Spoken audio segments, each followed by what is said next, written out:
The Samuel. 2 Samuel chapter 1. After the death of Saul, David returned from striking down the Amalekites and stayed in Ziklag 2 days. On the 3rd day, a man arrived from Saul's camp with his clothes torn and dust on his head.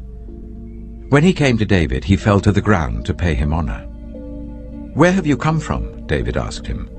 He answered, "I have escaped from the Israelite camp." "What happened?" David asked. "Tell me." "The men fled from the battle," he replied. "Many of them fell and died. And Saul and his son Jonathan are dead."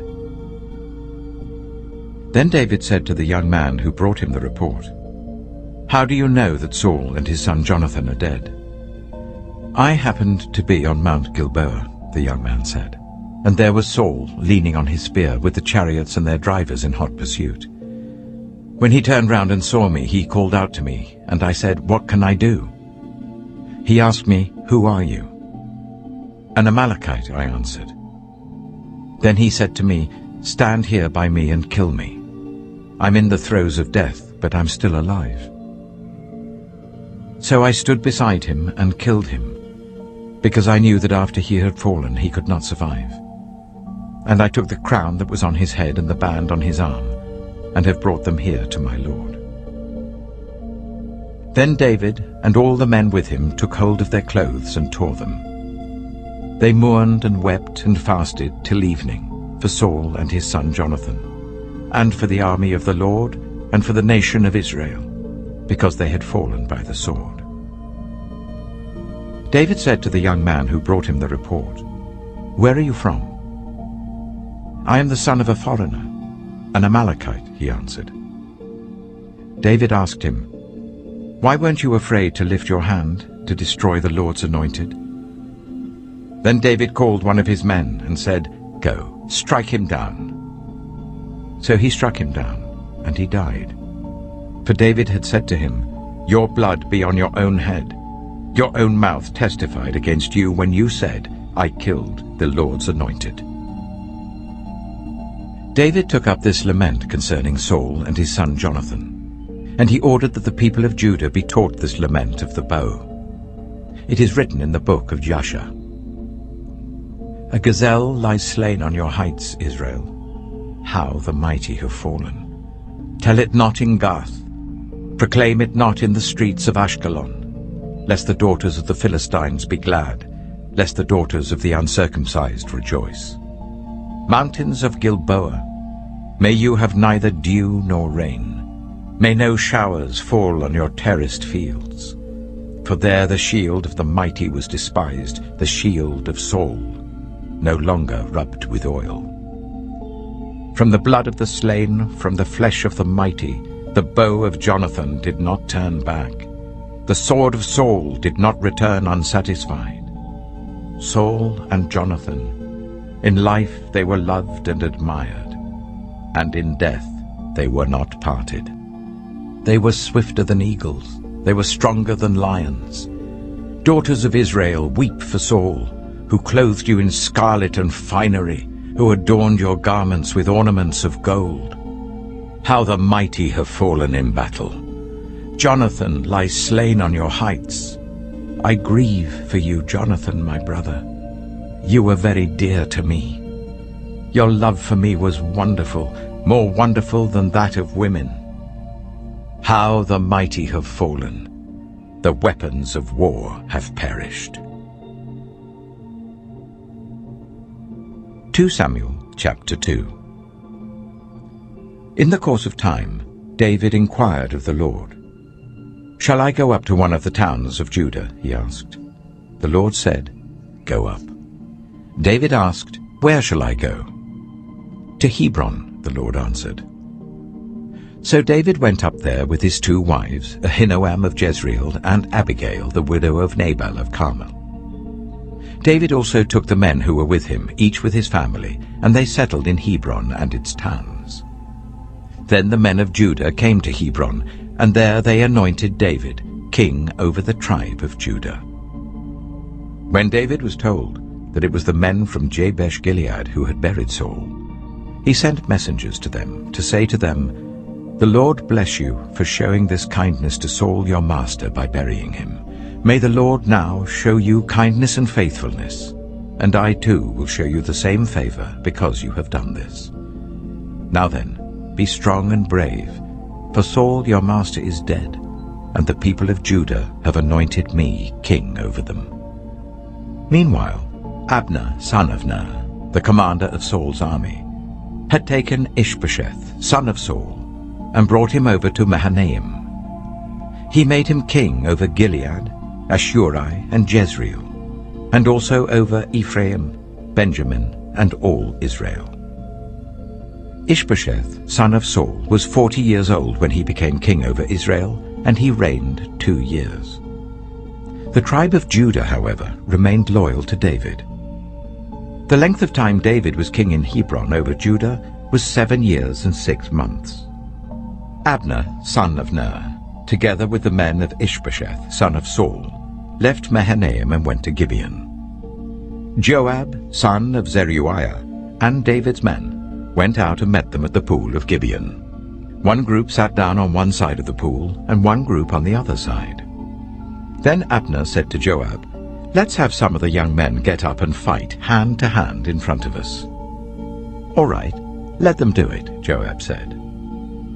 So they stood up and were counted, 12 men for Benjamin and Ishbosheth, son of Saul, and 12 for David.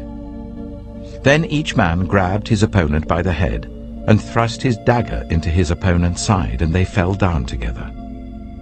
So that place in Gibeon was called Helkath Hazurim. The battle that day was very fierce, and Abner and the Israelites were defeated by David's men. The 3 sons of Zeruiah were there, Joab, Abishai, and Asahel. Now Asahel was as fleet-footed as a wild gazelle. He chased Abner, turning neither to the right nor to the left as he pursued him. Abner looked behind him and asked, "Is that you, Asahel?" "It is," he answered. Then Abner said to him, "Turn aside to the right or to the left. Take on one of the young men and strip him of his weapons." But Asahel would not stop chasing him. Again Abner warned Asahel, "Stop chasing me. Why should I strike you down? How could I look your brother Joab in the face?" But Asahel refused to give up the pursuit. So Abner thrust the butt of his spear into Asahel's stomach, and the spear came out through his back. He fell there and died on the spot. And every man stopped when he came to the place where Asahel had fallen and died. But Joab and Abishai pursued Abner, and as the sun was setting they came to the hill of Ammah near Giah, on the way to the wasteland of Gibeon. Then the men of Benjamin rallied behind Abner. They formed themselves into a group and took their stand on top of a hill. Abner called out to Joab, "Must the sword devour forever? Don't you realize that this will end in bitterness? How long before you order your men to stop pursuing their fellow Israelites?" Joab answered, "As surely as God lives, if you had not spoken, the men would have continued pursuing them until morning." So Joab blew the trumpet, and all the troops came to a halt. They no longer pursued Israel, nor did they fight any more.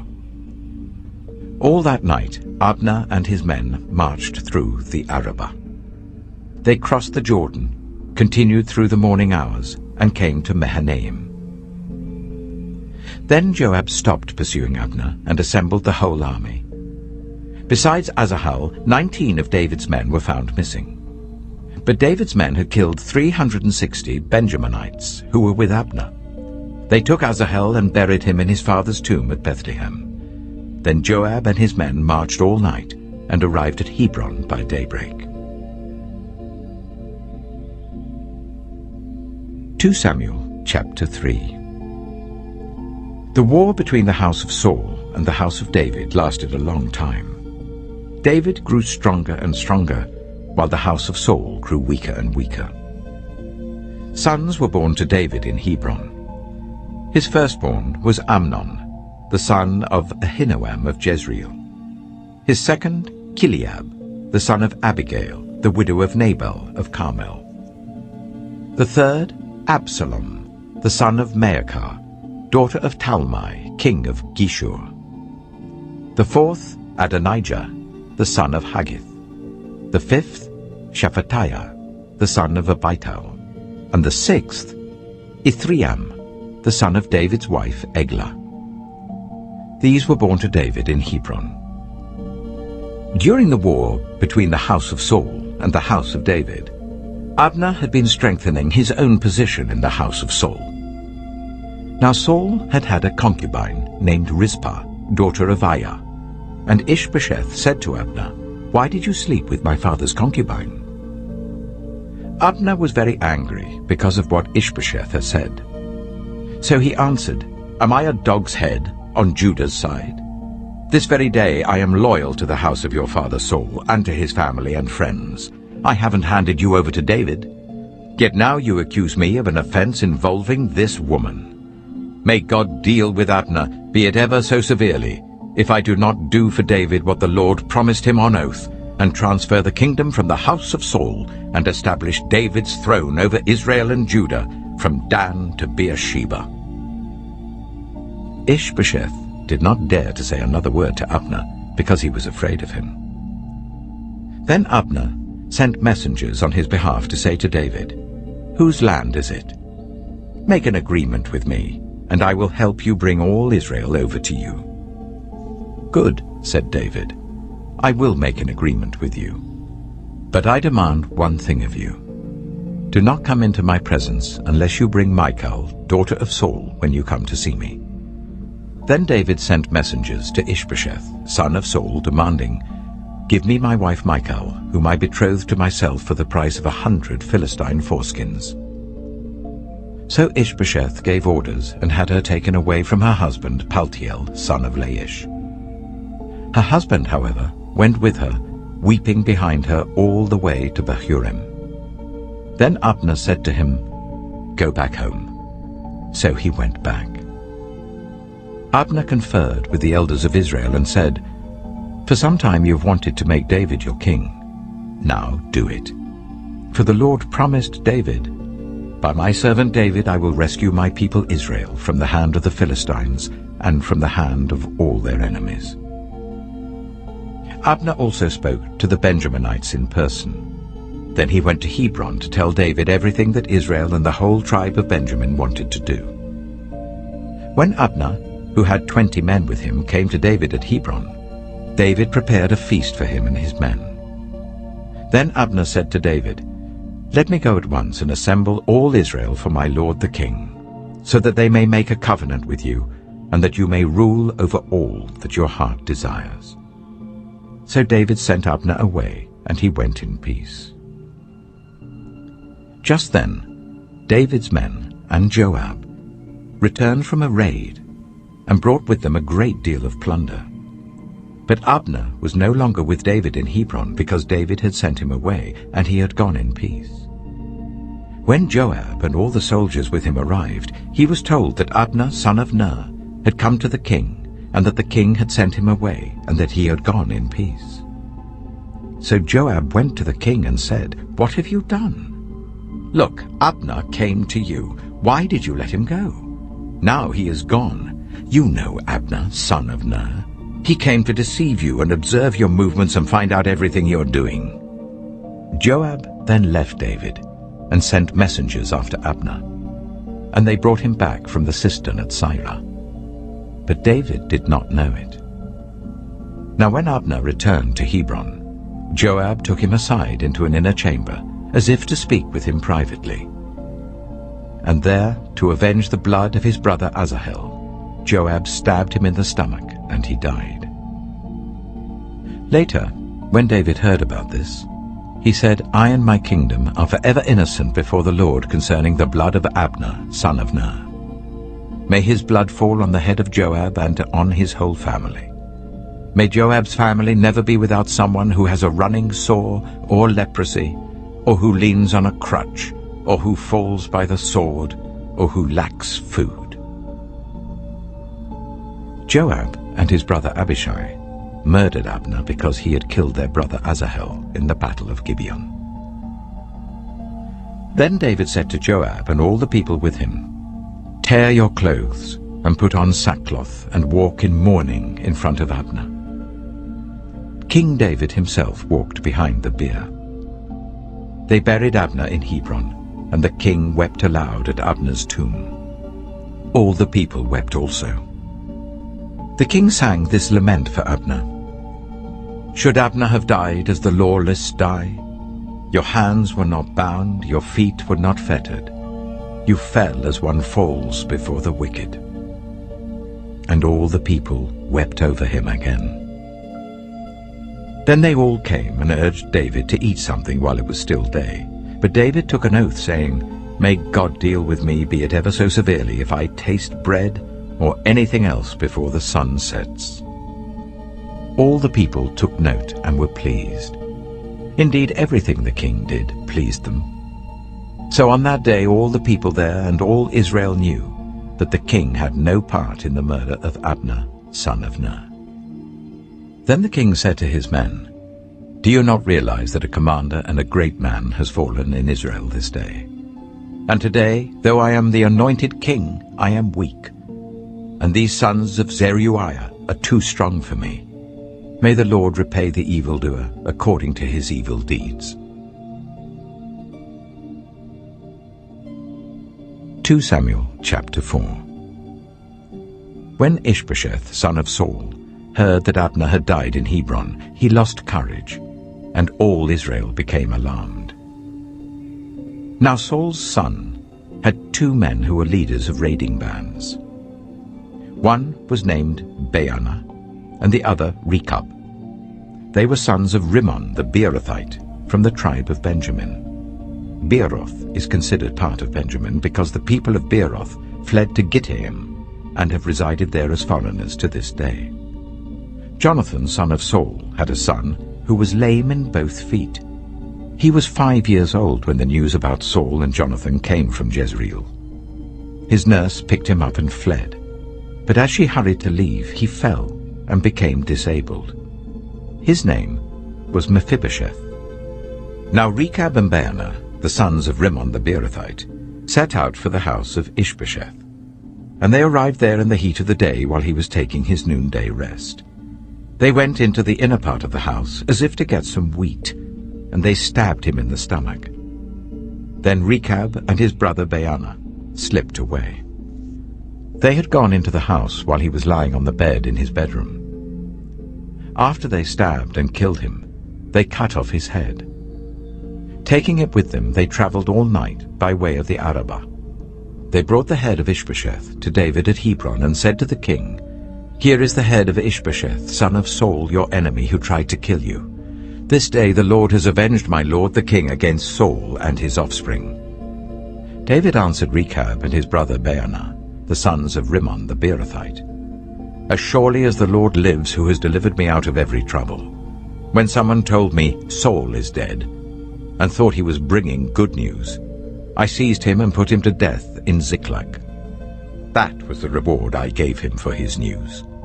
How much more, when wicked men have killed an innocent man in his own house and on his own bed? Should I not now demand his blood from your hand and rid the earth of you? So David gave an order to his men, and they killed them. They cut off their hands and feet and hung the bodies by the pool in Hebron. But they took the head of Ishbosheth and buried it in Abner's tomb at Hebron. 2 Samuel chapter 5. All the tribes of Israel came to David at Hebron and said, We are your own flesh and blood. In the past, while Saul was king over us, you were the one who led Israel on their military campaigns. And the Lord said to you, You shall shepherd my people Israel, and you shall become their ruler. When all the elders of Israel had come to King David at Hebron, the king made a covenant with them at Hebron before the Lord, and they anointed David king over Israel. David was 30 years old when he became king, and he reigned for 40 years.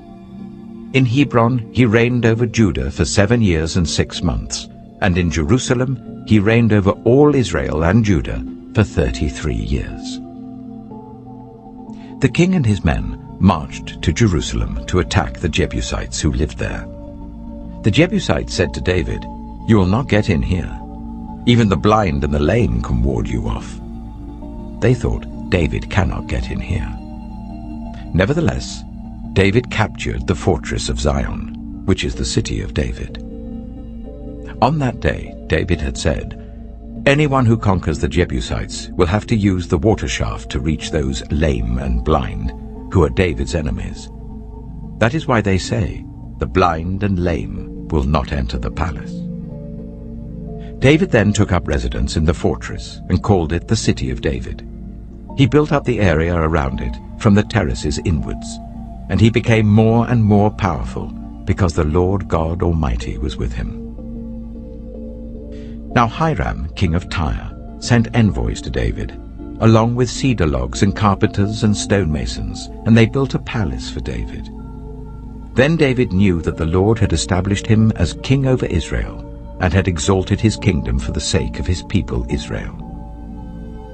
After he left Hebron, David took more concubines and wives in Jerusalem, and more sons and daughters were born to him. These are the names of the children born to him there: Shammua, Shobab, Nathan, Solomon, Ibhar, Elishua, Nepheg, Japhiah, Elishama, Eliada, and Eliphalet. When the Philistines heard that David had been anointed king over Israel, they went up in full force to search for him. But David heard about it and went down to the stronghold. Now the Philistines had come and spread out in the valley of Rephaim. So David inquired of the Lord, "Shall I go and attack the Philistines? Will you deliver them into my hands?" The Lord answered him, "Go, for I will surely deliver the Philistines into your hands." So David went to Baal-perazim, and there he defeated them. He said, "As the waters break out, the Lord has broken out against my enemies before me." So that place was called Baal-perazim. The Philistines abandoned their idols there, and David and his men carried them off. Once more the Philistines came up, and spread out in the valley of Rephaim. So David inquired of the Lord, and he answered, "Do not go straight up, but circle round behind them and attack them in front of the poplar trees. As soon as you hear the sound of marching in the tops of the poplar trees, move quickly, because that will mean the Lord has gone out in front of you to strike the Philistine army."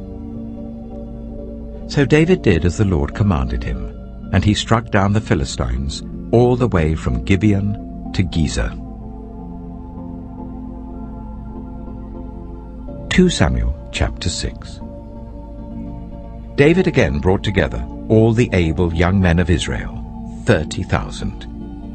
He and all his men went to Baalah in Judah to bring up from there the ark of God, which is called by the name of the Lord Almighty, who is enthroned between the cherubim on the ark. They set the ark of God on a new cart, and brought it from the house of Abinadab, which was on the hill. Uzzah and Ahio, sons of Abinadab, were guiding the new cart with the ark of God on it, and Ahio was walking in front of it. David and all Israel was celebrating with all their might before the Lord, with castanets, harps, lyres, tambourines, rattles, and cymbals. When they came to the threshing floor of Nakon, Uzzah reached out and took hold of the ark of God because the oxen stumbled. The Lord's anger burned against Uzzah because of his irreverent act. Therefore God struck him down, and he died there beside the ark of God. Then David was angry because the Lord's wrath had broken out against Uzzah, and to this day that place is called Perez Uzzah. David was afraid of the Lord that day and said, "How can the ark of the Lord ever come to me?" He was not willing to take the ark of the Lord to be with him in the city of David. Instead, he took it to the house of Obed-Edom, the Gittite. The ark of the Lord remained in the house of Obed-Edom the Gittite for 3 months, and the Lord blessed him and his entire household. Now King David was told, "The Lord has blessed the household of Obed-Edom and everything he has because of the ark of God." So David went to bring up the ark of God from the house of Obed-Edom to the city of David with rejoicing. When those who were carrying the ark of the Lord had taken 6 steps, he sacrificed a bull and a fattened calf. Wearing a linen ephod, David was dancing before the Lord with all his might, while he and all Israel were bringing up the ark of the Lord with shouts and the sound of trumpets. As the ark of the Lord was entering the city of David, Michal, daughter of Saul, watched from a window, and when she saw King David leaping and dancing before the Lord, she despised him in her heart. They brought the ark of the Lord and set it in its place inside the tent that David had pitched for it, and David sacrificed burnt offerings and fellowship offerings before the Lord. After he had finished sacrificing the burnt offerings and fellowship offerings, he blessed the people in the name of the Lord Almighty. Then he gave a loaf of bread, a cake of dates, and a cake of raisins to each person in the whole crowd of Israelites, both men and women, and all the people went to their homes.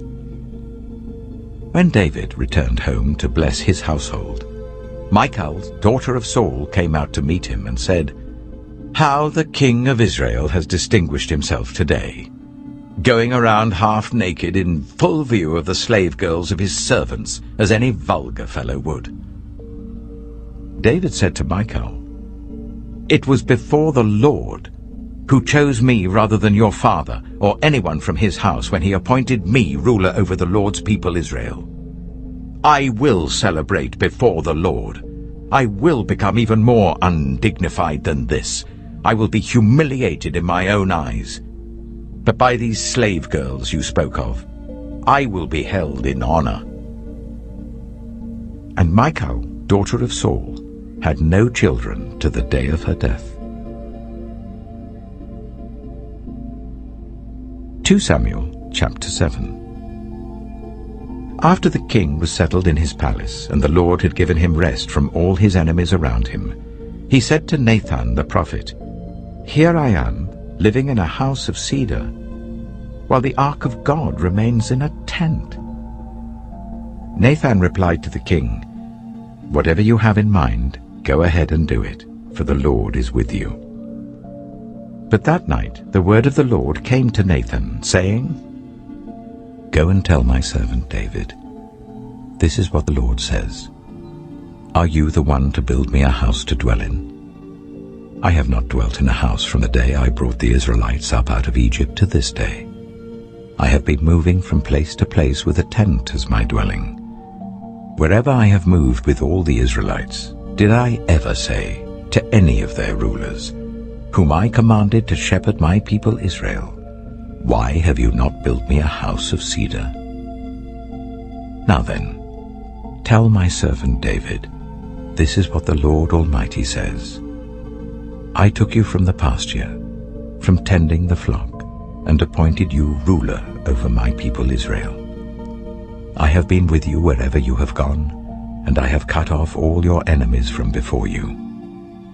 Now I will make your name great, like the names of the greatest men on earth.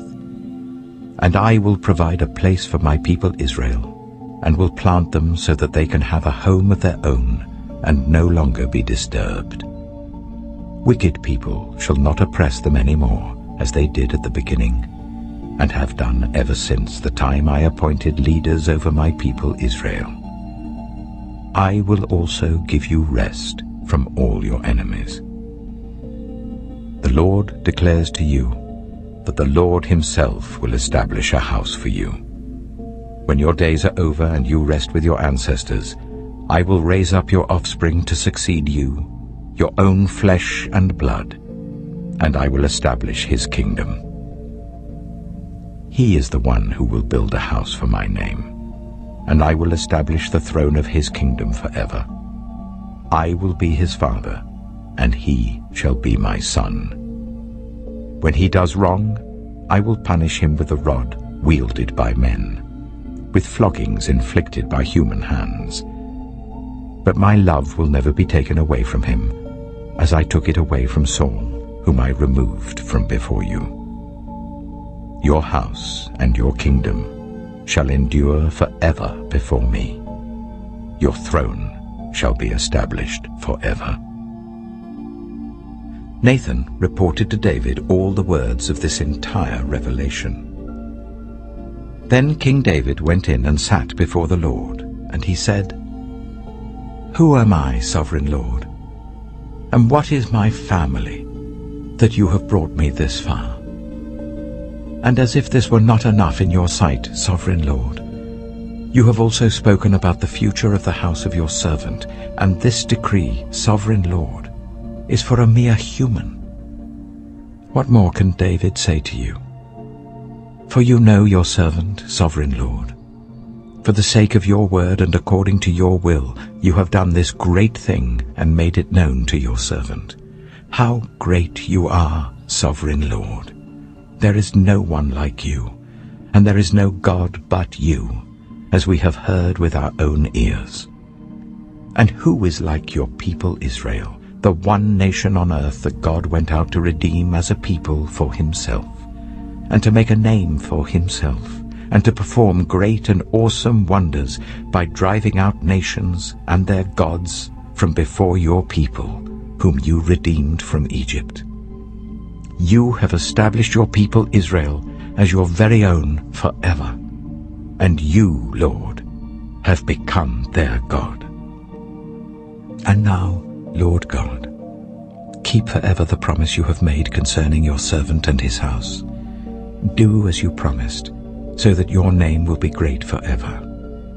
Then people will say, "The Lord Almighty is God over Israel," and the house of your servant David will be established in your sight. Lord Almighty, God of Israel, you have revealed this to your servant, saying, "I will build a house for you." So your servant has found courage to pray this prayer to you. Sovereign Lord, you are God. Your covenant is trustworthy, and you have promised these good things to your servant. Now be pleased to bless the house of your servant, that it may continue forever in your sight. For you, sovereign Lord, have spoken, and with your blessing the house of your servant will be blessed forever. 2 Samuel chapter 8. In the course of time, David defeated the Philistines and subdued them. And he took Metheg-Ammah from the control of the Philistines. David also defeated the Moabites. He made them lie down on the ground and measured them off with a length of cord. Every 2 lengths of them were put to death, and the 3rd length was allowed to live. So the Moabites became subject to David and brought him tribute. Moreover, David defeated Hadadezer, son of Rehob, king of Zobah, when he went to restore his monument at the river Euphrates. David captured 1,000 of his chariots, 7,000 charioteers, and 20,000 foot soldiers. He hamstrung all but 100 of the chariot horses. When the Arameans of Damascus came to help Hadadezer, king of Zobah, David struck down 22,000 of them. He put garrisons in the Aramean kingdom of Damascus, and the Arameans became subject to him and brought tribute. The Lord gave David victory wherever he went. David took the gold shields that belonged to the officers of Hadadezer and brought them to Jerusalem. From Tebah and Berothai, towns that belonged to Hadadezer, King David took a great quantity of bronze. When Tou, king of Hamath, heard that David had defeated the entire army of Hadadezer, he sent his son Joram to King David to greet him and congratulate him on his victory in battle over Hadadezer, who had been at war with Tou. Joram brought with him articles of silver, of gold, and of bronze. King David dedicated these articles to the Lord, as he had done with the silver and gold from all the nations he had subdued: Edom and Moab, the Ammonites and the Philistines, and Amalek. He also dedicated the plunder taken from Hadadezer, son of Rehob, king of Zobah. And David became famous after he returned from striking down 18,000 Edomites in the valley of Salt. He put garrisons throughout Edom, and all the Edomites became subject to David. The Lord gave David victory wherever he went. David reigned over all Israel, doing what was just and right for all his people. Joab, son of Zeruiah, was over the army. Jehoshaphat, son of Ahilud, was recorder. Zadok, son of Ahitub, and Ahimelech, son of Abiathar, were priests. Sariah was secretary. Benaiah, son of Jehoiada, was over the Kerethites and Pelethites, and David's sons were priests. 2 Samuel chapter 9. David asked, "Is there anyone still left of the house of Saul, to whom I can show kindness for Jonathan's sake?" Now there was a servant of Saul's household named Ziba. They summoned him to appear before David, and the king said to him, "Are you Ziba?" "At your service," he replied.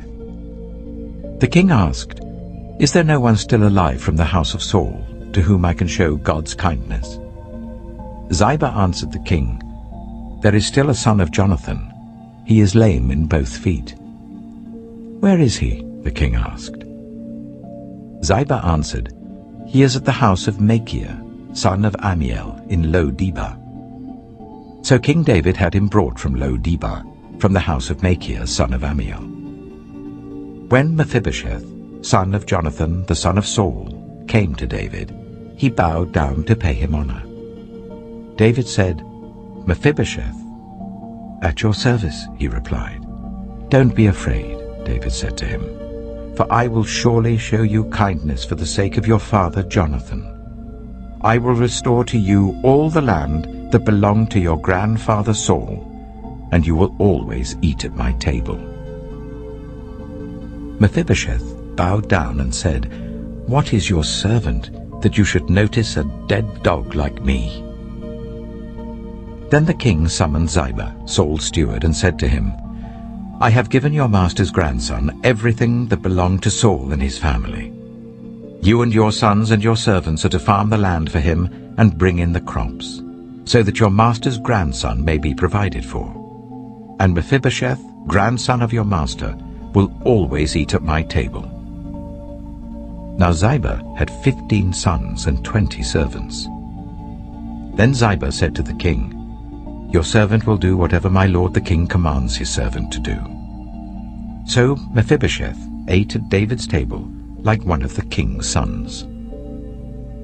Mephibosheth had a young son named Micah, and all the members of Ziba's household were servants of Mephibosheth. And Mephibosheth lived in Jerusalem because he always ate at the king's table. He was lame in both feet. 2 Samuel chapter 10. In the course of time, the king of the Ammonites died, and his son Hanun succeeded him as king. David thought, "I will show kindness to Hanun, son of Nahash, just as his father showed kindness to me." So David sent a delegation to express his sympathy to Hanun concerning his father. When David's men came to the land of the Ammonites, the Ammonite commanders said to Hanun their lord, "Do you think David is honoring your father by sending envoys to you to express sympathy? Hasn't David sent them to you only to explore the city and spy it out and overthrow it?" So Hanun seized David's envoys, shaved off half of each man's beard, cut off their garments at the buttocks, and sent them away.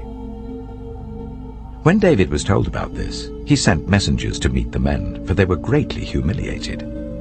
The king said, "Stay at Jericho till your beards have grown, and then come back."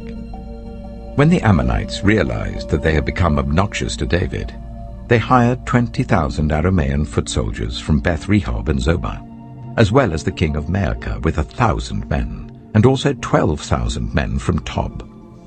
On hearing this, David sent Joab out with the entire army of fighting men. The Ammonites came out and drew up in battle formation at the entrance of their city gate, while the Arameans of Zobah and Rehob and the men of Tob and Maacah were by themselves in the open country. Joab saw that there were battle lines in front of him and behind him. So he selected some of the best troops in Israel and deployed them against the Arameans. He put the rest of the men under the command of Abishai his brother and deployed them against the Ammonites. Joab said, "If the Arameans are too strong for me, then you are to come to my rescue. But if the Ammonites are too strong for you, then I will come to rescue you. Be strong, and let us fight bravely for our people and the cities of our God. The Lord will do what is good in his sight." Then Joab and the troops with him advanced to fight the Arameans, and they fled before him. When the Ammonites realized that the Arameans were fleeing, they fled before Abishai and went inside the city. So Joab returned from fighting the Ammonites and came to Jerusalem.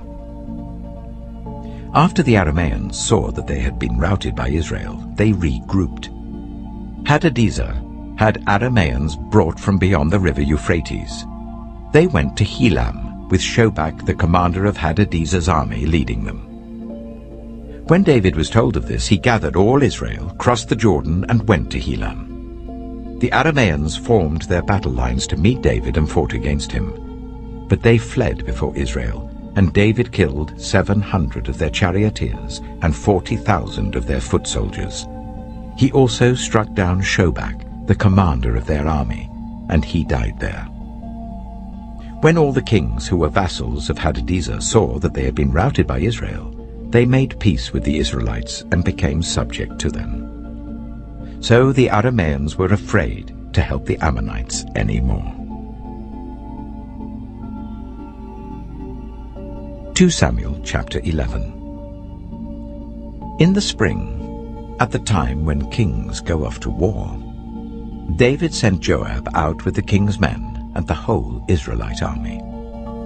They destroyed the Ammonites and besieged Rabbah, but David remained in Jerusalem. One evening, David got up from his bed and walked around on the roof of the palace. From the roof, he saw a woman washing. The woman was very beautiful, and David sent someone to find out about her. The man said, "She is Bathsheba, the daughter of Eliam, and the wife of Uriah the Hittite." Then David sent messengers to get her. She came to him, and he slept with her. Now she was purifying herself from her monthly uncleanness. Then she went back home. The woman conceived and sent word to David, saying, "I am pregnant." So David sent this word to Joab, "Send me Uriah the Hittite." And Joab sent him to David. When Uriah came to him, David asked him how Joab was, how the soldiers were, and how the war was going. Then David said to Uriah, "Go down to your house and wash your feet." So Uriah left the palace, and a gift from the king was sent after him. But Uriah slept at the entrance to the palace with all his master's servants, and did not go down to his house. David was told Uriah did not go home. So he asked Uriah, "Haven't you just come from a military campaign? Why didn't you go home?" Uriah said to David, "The ark and Israel and Judah are staying in tents, and my commander Joab and my lord's men are camped in the open country. How could I go to my house to eat and drink and make love to my wife? As surely as you live, I will not do such a thing." Then David said to him, "Stay here one more day, and tomorrow I will send you back." So Uriah remained in Jerusalem that day and the next. At David's invitation, he ate and drank with him, and David made him drunk. But in the evening Uriah went out to sleep on his mat among his master's servants. He did not go home. In the morning David wrote a letter to Joab and sent it with Uriah. In it he wrote, "Put Uriah out in front, where the fighting is fiercest. Then withdraw from him, so that he will be struck down and die."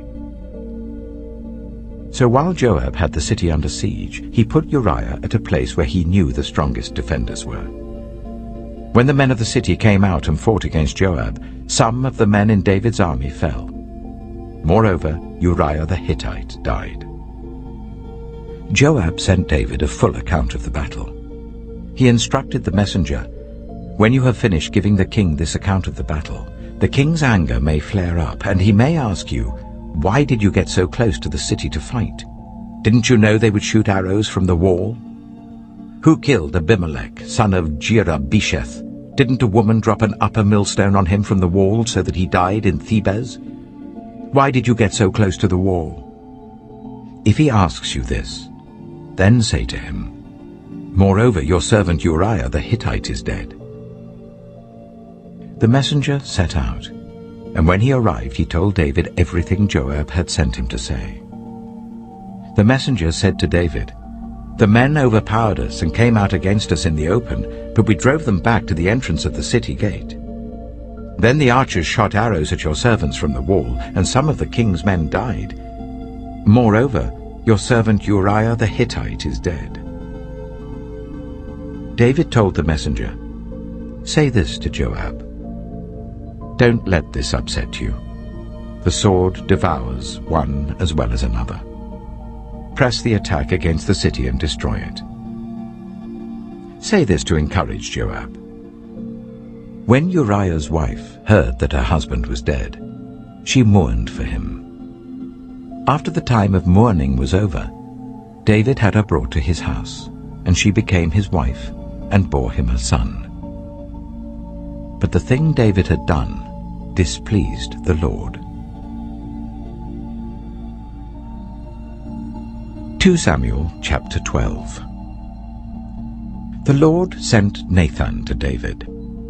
When he came to him, he said, There were 2 men in a certain town, one rich and the other poor. The rich man had a very large number of sheep and cattle, but the poor man had nothing except one little ewe lamb that he had bought. He raised it, and it grew up with him and his children. It shared his food, drank from his cup, and even slept in his arms. It was like a daughter to him. Now a traveler came to the rich man, but the rich man refrained from taking one of his own sheep or cattle to prepare a meal for the traveler who had come to him. Instead, he took the ewe lamb that belonged to the poor man and prepared it for the one who had come to him. David burned with anger against the man and said to Nathan, As surely as the Lord lives, the man who did this must die. He must pay for that lamb 4 times over because he did such a thing and had no pity. Then Nathan said to David, You are the man. This is what the Lord, the God of Israel, says. I anointed you king over Israel, and I delivered you from the hand of Saul. I gave your master's house to you, and your master's wives into your arms.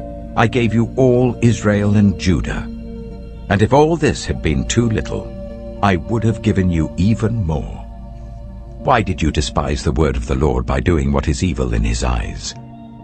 You struck down Uriah the Hittite with the sword and took his wife to be your own.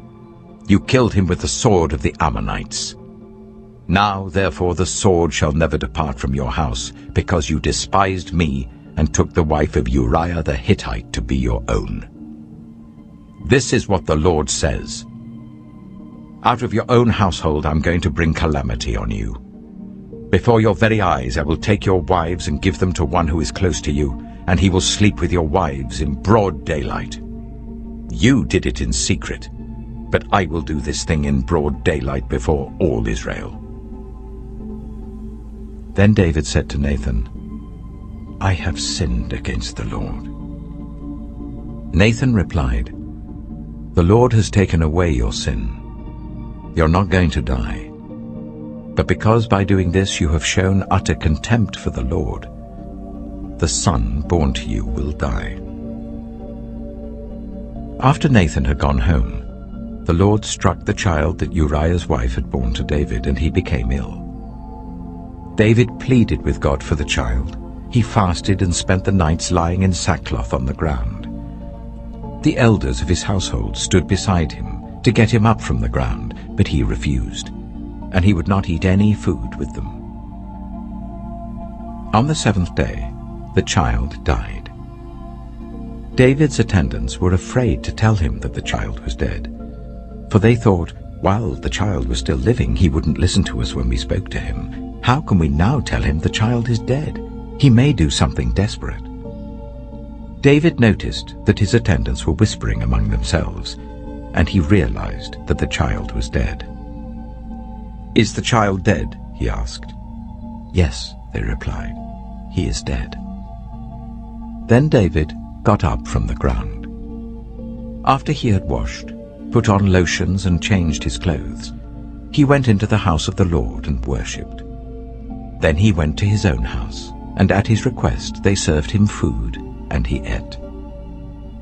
His attendants asked him, "Why are you acting in this way?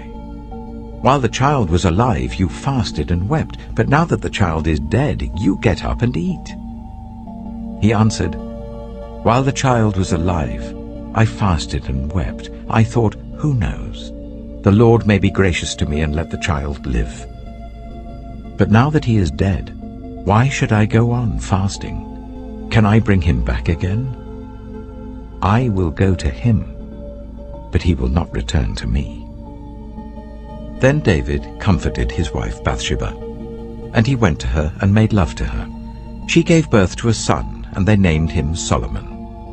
The Lord loved him, and because the Lord loved him, he sent word through Nathan the prophet to name him Jedidiah.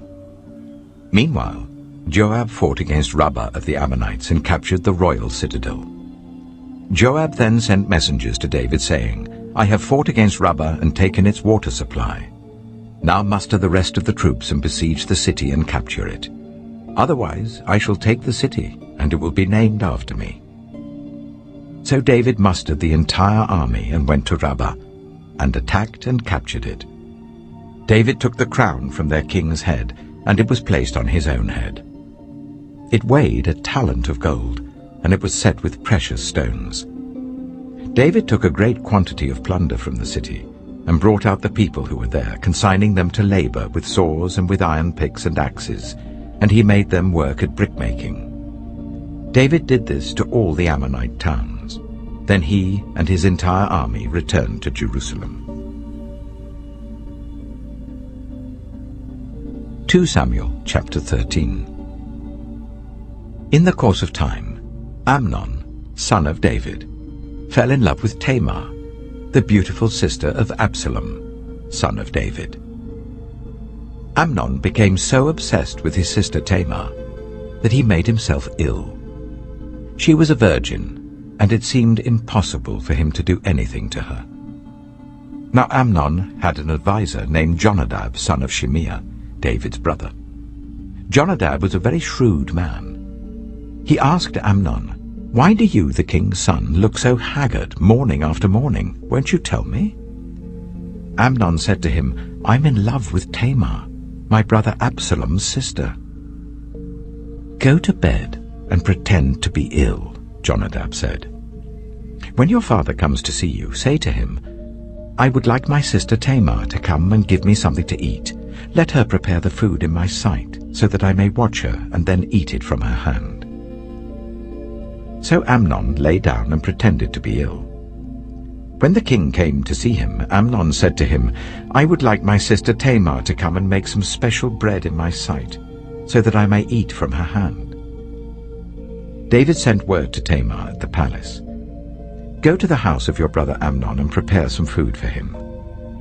So Tamar went to the house of her brother Amnon, who was lying down. She took some dough, kneaded it, made the bread in his sight, and baked it.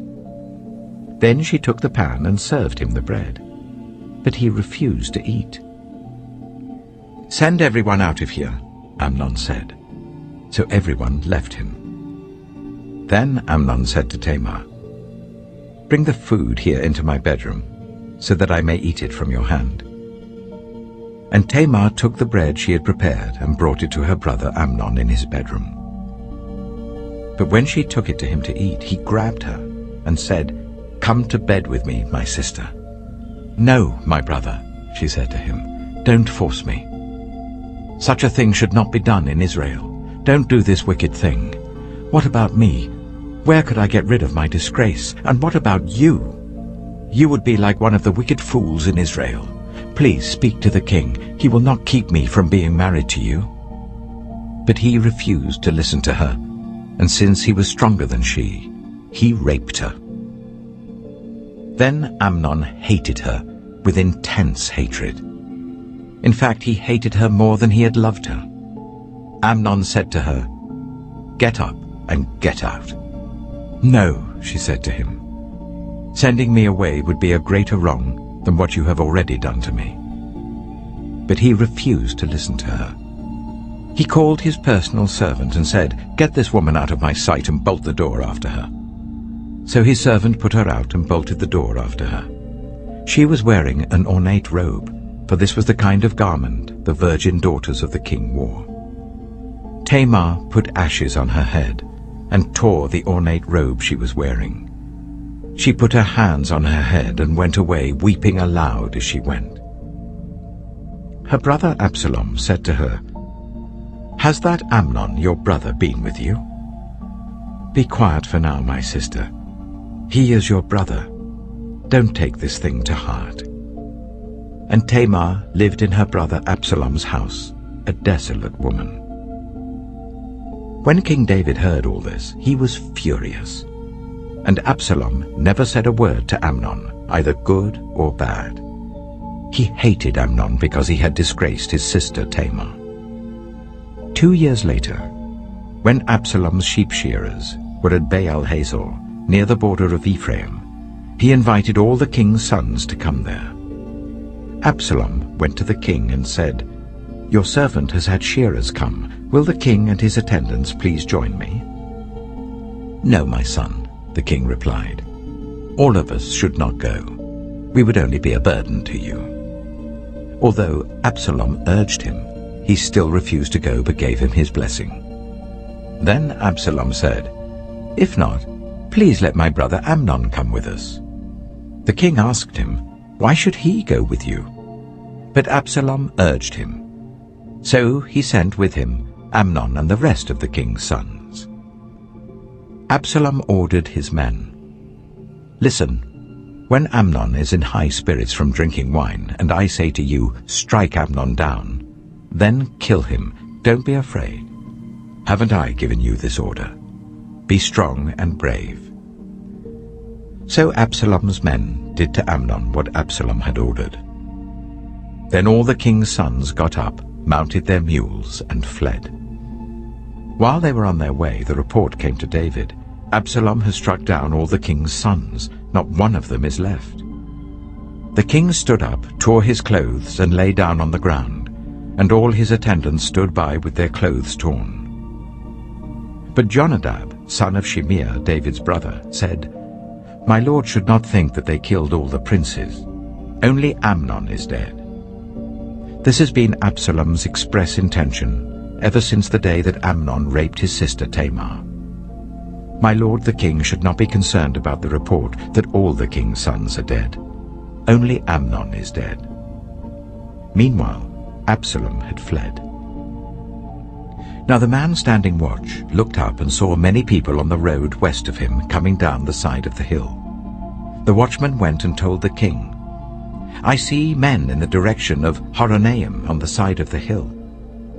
Jonadab said to the king, "See, the king's sons have come. It has happened just as your servant said." As he finished speaking, the king's sons came in, wailing loudly. The king too, and all his attendants, wept very bitterly. Absalom fled and went to Talmai, son of Ammihud, the king of Geshur. But King David mourned many days for his son.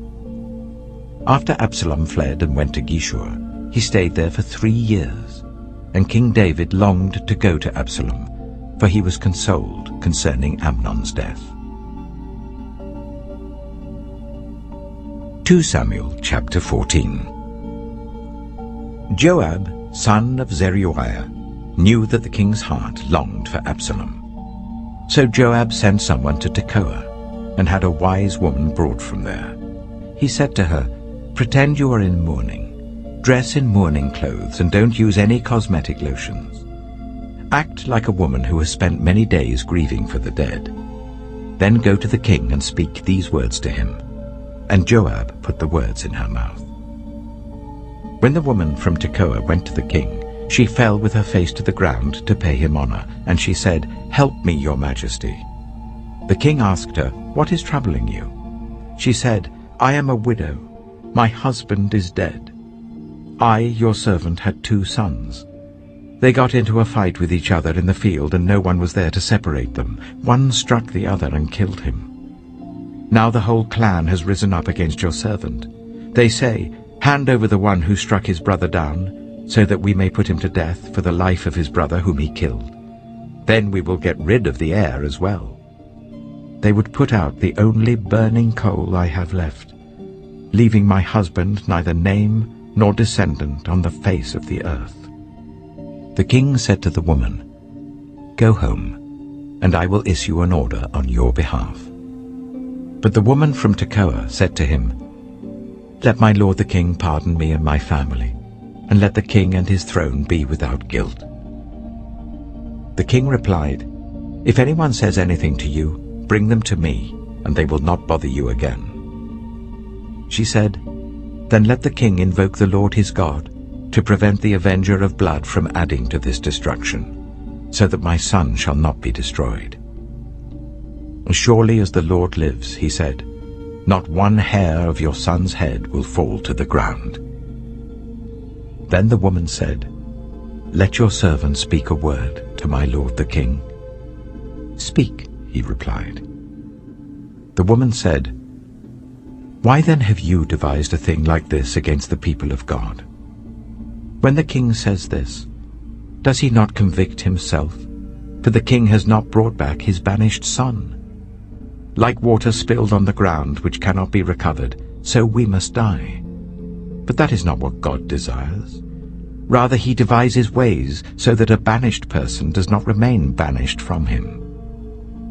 And now I have come to say this to my lord the king, because the people have made me afraid. Your servant thought, 'I will speak to the king. Perhaps he will grant his servant's request. Perhaps the king will agree to deliver his servant from the hand of the man who is trying to cut off both me and my son from God's inheritance.' And now your servant says, 'May the word of my lord the king secure my inheritance, for my lord the king is like an angel of God in discerning good and evil. May the Lord your God be with you.'" Then the king said to the woman, "Don't keep from me the answer to what I am going to ask you." "Let my lord the king speak," the woman said. The king asked, "Isn't the hand of Joab with you in all this?" The woman answered, "As surely as you live, my lord the king, no one can turn to the right or to the left from anything my lord the king says. Yes, it was your servant Joab who instructed me to do this, and who put all these words into the mouth of your servant. Your servant Joab did this to change the present situation. My lord has wisdom like that of an angel of God. He knows everything that happens in the land." The king said to Joab, "Very well, I will do it. Go, bring back the young man Absalom." Joab fell with his face to the ground to pay him honor, and he blessed the king. Joab said, "Today your servant knows that he has found favor, because the king has granted his servant's request." Then Joab went to Geshur and brought Absalom back to Jerusalem. But the king said, "He must go to his own house. He must not see my face." So Absalom went to his own house and did not see the face of the king. In all Israel there was not a man so highly praised for his handsome appearance as Absalom. From the top of his head to the sole of his foot there was no blemish in him. Whenever he cut the hair of his head, he used to cut his hair once a year because it became too heavy for him, he would weigh it, and its weight was 200 shekels by the royal standard. 3 sons and a daughter were born to Absalom. His daughter's name was Tamar, and she became a beautiful woman. Absalom lived for 2 years in Jerusalem without seeing the king's face. Then Absalom sent for Joab in order to send him to the king, but Joab refused to come to him. So he sent a second time, but he refused to come. Then he said to his servants, "Look, Joab's field is next to mine, and he has barley there. Go and set it on fire." So Absalom's servants set the field on fire. Then Joab did go to Absalom's house, and he said to him, "Why have your servants set my field on fire?"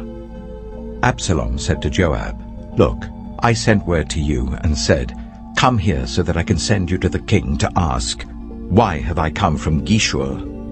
It would be better for me if I were still there. Now then, I want to see the king's face, and if I'm guilty of anything, let him put me to death.'" So Joab went to the king and told him this. Then the king summoned Absalom, and he came in and bowed down with his face to the ground before the king. And the king kissed Absalom.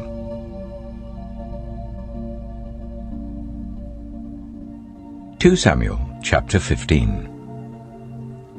In the course of time, Absalom provided himself with a chariot and horses, and with 50 men to run ahead of him. He would get up early and stand by the side of the road leading to the city gate. Whenever anyone came with a complaint to be placed before the king for a decision, Absalom would call out to him, "What town are you from?" He would answer, "Your servant is from one of the tribes of Israel." Then Absalom would say to him, "Look, your claims are valid and proper, but there is no representative of the king to hear you." And Absalom would add, "If only I were appointed judge in the land, then everyone who has a complaint or case could come to me, and I would see that they receive justice." Also, whenever anyone approached him to bow down before him, Absalom would reach out his hand, take hold of him, and kiss him. Absalom behaved in this way towards all the Israelites who came to the king asking for justice, and so he stole the hearts of the people of Israel. At the end of 4 years, Absalom said to the king, "Let me go to Hebron and fulfill a vow I made to the Lord. While your servant was living in Geshur in Aram, I made this vow. If the Lord takes me back to Jerusalem, I will worship the Lord in Hebron." The king said to him, "Go in peace." So he went to Hebron. Then Absalom sent secret messengers throughout the tribes of Israel to say, "As soon as you hear the sound of the trumpets, then say, 'Absalom is king in Hebron.'" 200 men from Jerusalem had accompanied Absalom. They had been invited as guests and went quite innocently, knowing nothing about the matter. While Absalom was offering sacrifices, he also sent for Ahithophel, the Gilonite, David's counselor, to come from Gilo, his hometown. And so the conspiracy gained strength, and Absalom's following kept on increasing. A messenger came and told David, "The hearts of the people of Israel are with Absalom." Then David said to all his officials who were with him in Jerusalem, "Come, we must flee, or none of us will escape from Absalom. We must leave immediately, or he will move quickly to overtake us and bring ruin on us, and put the city to the sword." The king's officials answered him, "Your servants are ready to do whatever our lord the king chooses." The king set out, with his entire household following him.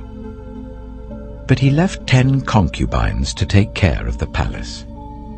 So the king set out, with all the people following him, and they halted at the edge of the city. All his men marched past him, along with all the Kerethites and the Pelethites, and all the 600 Gittites who had accompanied him from Gath marched before the king. The king said to Ittai the Gittite, "Why should you come along with us? Go back and stay with King Absalom. You are a foreigner, an exile from your homeland. You came only yesterday. And today shall I make you wander about with us, when I do not know where I'm going? Go back and take your people with you. May the Lord show you kindness and faithfulness." But Ittai replied to the king, "As surely as the Lord lives and as my lord the king lives, wherever my lord the king may be, whether it means life or death, there will your servant be."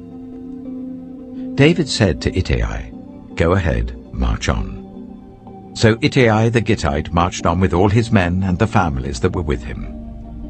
The whole countryside wept aloud as all the people passed by. The king also crossed the Kidron Valley, and all the people moved on towards the wilderness. Zadok was there too, and all the Levites who were with him were carrying the Ark of the Covenant of God.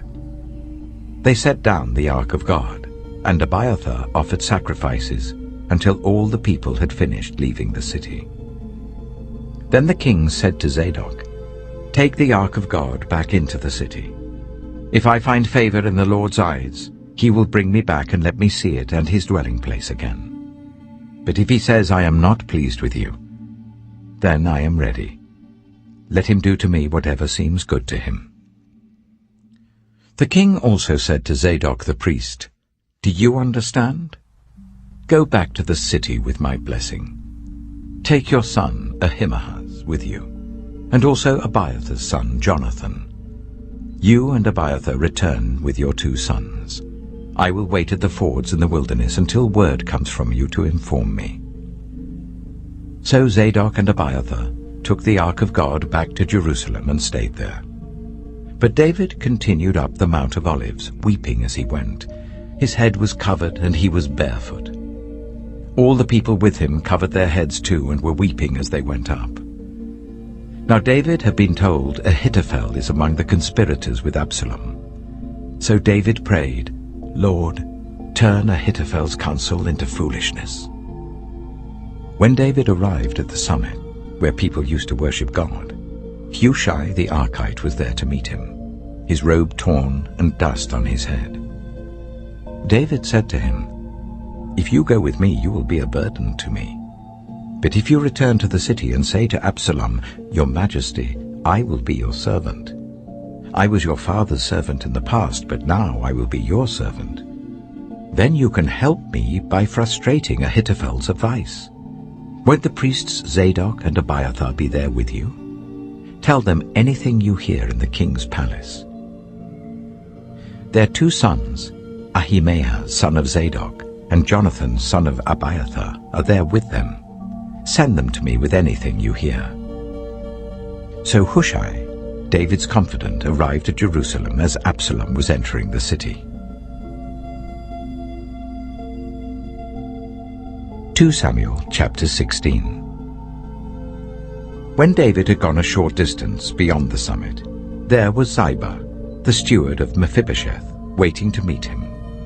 He had a string of donkeys saddled and loaded with 200 loaves of bread, 100 cakes of raisins, 100 cakes of figs, and a skin of wine. The king asked Ziba, "Why have you brought these?" Ziba answered, "The donkeys are for the king's household to ride on, the bread and fruit are for the men to eat, and the wine is to refresh those who become exhausted in the wilderness." The king then asked, "Where is your master's grandson?" Ziba said to him, "He is staying in Jerusalem because he thinks, 'Today the Israelites will restore to me my grandfather's kingdom.'" Then the king said to Ziba, "All that belonged to Mephibosheth is now yours." "I humbly bow," Ziba said. "May I find favor in your eyes, my lord the king." As King David approached Bahurim, a man from the same clan as Saul's family came out from there. His name was Shimei, the son of Jirah, and he cursed as he came out. He pelted David and all the king's officials with stones, though all the troops and the special guard were on David's right and left. As he cursed, Shimei said, get out, you murderer, you scoundrel! The Lord has repaid you for all the blood you shed in the household of Saul, in whose place you have reigned. The Lord has given the kingdom into the hands of your son Absalom. You have come to ruin because you are a murderer." Then Abishai, son of Zeruiah, said to the king, "Why should this dead dog curse my lord the king? Let me go over and cut off his head." But the king said, "What does this have to do with you, you sons of Zeruiah? If he is cursing because the Lord said to him, 'Curse David,' who can ask, 'Why do you do this?'" David then said to Abishai and all his officials, "My son, my own flesh and blood, is trying to kill me. How much more then this Benjaminite? Leave him alone, let him curse, for the Lord has told him to. It may be that the Lord will look upon my misery and restore to me his covenant blessing instead of his curse today." So David and his men continued along the road, while Shimei was going along the hillside opposite him, cursing as he went and throwing stones at him and showering him with dirt. The king and all the people with him arrived at their destination exhausted, and there he refreshed himself. Meanwhile, Absalom and all the men of Israel came to Jerusalem, and Ahithophel was with him. Then Hushai the Archite, David's confidant, went to Absalom and said to him, "Long live the king! Long live the king!" Absalom said to Hushai, "So this is the love you show your friend? If he's your friend, why didn't you go with him?" Hushai said to Absalom, "No, the one chosen by the Lord, by these people and by all the men of Israel, his I will be, and I will remain with him. Furthermore, whom should I serve? Should I not serve the son? Just as I served your father, so I will serve you." Absalom said to Ahithophel, "Give us your advice. What should we do?" Ahithophel answered, "Sleep with your father's concubines, whom he left to take care of the palace. Then all Israel will hear that you have made yourself obnoxious to your father, and the hands of everyone with you will be more resolute." So they pitched a tent for Absalom on the roof, and he slept with his father's concubines in the sight of all Israel. Now in those days, the advice Ahithophel gave was like that of one who inquires of God. That was how both David and Absalom regarded all of Ahithophel's advice. 2 Samuel chapter 17. Ahithophel said to Absalom, "I would choose 12,000 men and set out tonight in pursuit of David. I would attack him while he is weary and weak. I would strike him with terror, and then all the people with him will flee. I would strike down only the king and bring all the people back to you. The death of the man you seek will mean the return of all. All the people will be unharmed."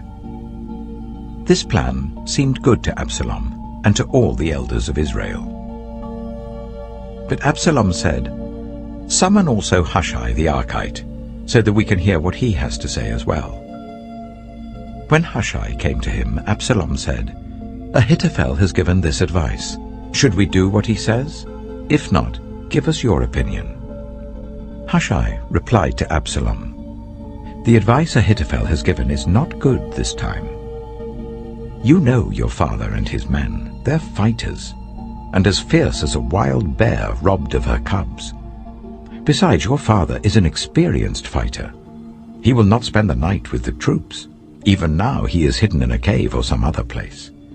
If he should attack your troops first, whoever hears about it will say, 'There has been a slaughter among the troops who follow Absalom.' Then even the bravest soldier, whose heart is like the heart of a lion, will melt with fear, for all Israel knows that your father is a fighter, and that those with him are brave. So I advise you, let all Israel, from Dan to Beersheba, as numerous as the sand on the seashore, be gathered to you, with you yourself leading them into battle. Then we will attack him wherever he may be found, and we will fall on him as dew settles on the ground. Neither he nor any of his men will be left alive. If he withdraws into a city, then all Israel will bring ropes to that city, and we will drag it down to the valley until not so much as a pebble is left." Absalom and all the men of Israel said, "The advice of Hushai the Archite is better than that of Ahithophel." For the Lord had determined to frustrate the good advice of Ahithophel in order to bring disaster on Absalom. Hushai told Zadok and Abiathar the priests, "Ahithophel has advised Absalom and the elders of Israel to do such and such, but I have advised them to do so and so. Now send a message at once and tell David, 'Do not spend the night at the fords in the wilderness. Cross over without fail, or the king and all the people with him will be swallowed up.'" Jonathan and Ahimaaz were staying at En-Rogel. A female servant was to go and inform them, and they were to go and tell King David, for they could not risk being seen entering the city. But a young man saw them and told Absalom, So the two of them left at once and went to the house of a man in Bahurim. He had a well in his courtyard, and they climbed down into it. His wife took a covering and spread it out over the opening of the well and scattered corn over it. No one knew anything about it. When Absalom's men came to the woman of the house, they asked, "Where are Ahimaaz and Jonathan?" The woman answered them, "They crossed over the brook." The men searched but found no one, so they returned to Jerusalem. After they had gone, the two climbed out of the well and went to inform King David. They said to him, "Set out and cross the river at once. Ahithophel has advised such and such against you." So David and all the people with him set out and crossed the Jordan. By daybreak, no one was left who had not crossed the Jordan. When Ahithophel saw that his advice had not been followed, he saddled his donkey and set out for his house in his hometown. He put his house in order and then hanged himself. So he died and was buried in his father's tomb. David went to Mahanaim, and Absalom crossed the Jordan with all the men of Israel. Absalom had appointed Amasa over the army in place of Joab. Amasa was the son of Jether, an Ishmaelite who had married Abigail, the daughter of Nahash, the sister of Zeruiah, the mother of Joab. The Israelites and Absalom camped in the land of Gilead. When David came to Mahanaim, Shobai, son of Nahash from Rabbah of the Ammonites, and Machir, son of Amiel from Lo-debar, and Barzillai the Gilead from Rogelim, brought bedding and bowls and articles of pottery. They also brought wheat and barley, flour and roasted grain, beans and lentils, honey and curds, sheep and cheese from cow's milk for David and his people to eat. For they said, "The people have become exhausted and hungry and thirsty in the wilderness." 2 Samuel chapter 18. David mustered the men who were with him and appointed over them commanders of thousands and commanders of hundreds. David sent out his troops, a third under the command of Joab, a third under Joab's brother Abishai, son of Zeruiah, and a third under Ittai the Gittite. The king told the troops, "I myself will surely march out with you." But the men said, "You must not go out. If we are forced to flee, they won't care about us. Even if half of us die, they won't care. But you are worth 10,000 of us.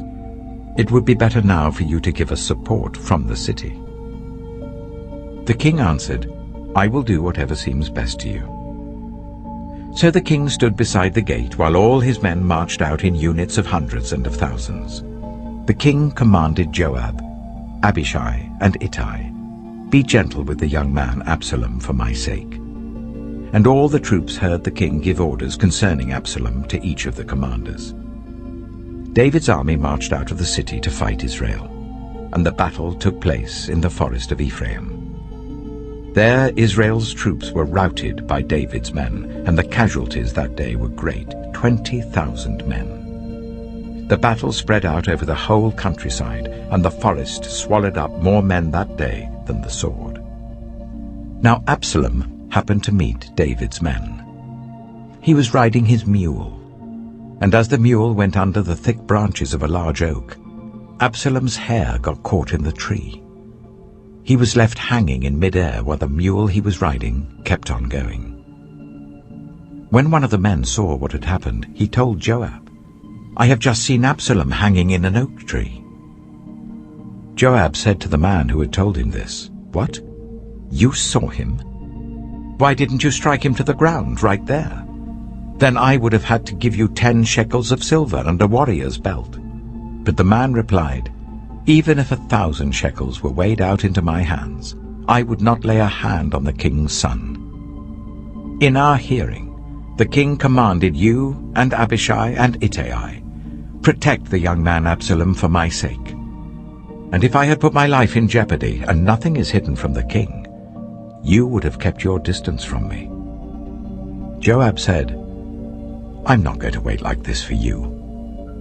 So he took 3 javelins in his hand and plunged them into Absalom's heart while Absalom was still alive in the oak tree. and 10 of Joab's armor-bearers surrounded Absalom, struck him, and killed him. Then Joab sounded the trumpet, and the troops stopped pursuing Israel, for Joab halted them. They took Absalom, threw him into a big pit in the forest, and piled up a large heap of rocks over him. Meanwhile, all the Israelites fled to their homes. During his lifetime, Absalom had taken a pillar and erected it in the king's valley as a monument to himself, for he thought, "I have no son to carry on the memory of my name." He named the pillar after himself, and it is called Absalom's monument to this day. Now Ahimaaz, son of Zadok, said, "Let me run and take the news to the king that the Lord has vindicated him by delivering him from the hand of his enemies." "You are not the one to take the news today," Joab told him. "You may take the news another time, but you must not do so today, because the king's son is dead." Then Joab said to the Cushite, "Go tell the king what you have seen." The Cushite bowed down before Joab and ran off. Ahimaaz, son of Zadok, again said to Joab, "Come what may, please let me run behind the Cushite." But Joab replied, "My son, why do you want to go? You don't have any news that will bring you a reward." He said, "Come what may, I want to run." So Joab said, "Run." Then Ahimaaz ran by the way of the plain and outran the Cushite. While David was sitting between the inner and outer gates, the watchman went up to the roof of the gateway by the wall. As he looked out, he saw a man running alone. The watchman called out to the king and reported it. The king said, "If he is alone, he must have good news." And the runner came closer and closer. Then the watchman saw another runner, and he called down to the gatekeeper, "Look, another man running alone." The king said, "He must be bringing good news too." The watchman said, "It seems to me that the first one runs like Ahimaaz, son of Zadok." "He's a good man," the king said. "He comes with good news." Then Ahimaaz called out to the king, "All is well." He bowed down before the king with his face to the ground and said, "Praise be to the Lord your God. He has delivered up those who lifted their hands against my lord the king." The king asked, "Is the young man Absalom safe?" Ahimaaz answered, "I saw great confusion, just as Joab was about to send the king's servant and me, your servant, but I don't know what it was." The king said, "Stand aside and wait here." So he stepped aside and stood there. Then the Cushite arrived and said, "My lord the king, hear the good news. The Lord has vindicated you today by delivering you from the hand of all who rose up against you." The king asked the Cushite, "Is the young man Absalom safe?" The Cushite replied, "May the enemies of my lord the king and all who rise up to harm you be like that young man." The king was shaken. He went up to the room over the gateway and wept. As he went, he said, "Oh, my son Absalom, my son Absalom. If only I had died instead of you, O Absalom, my son, my son."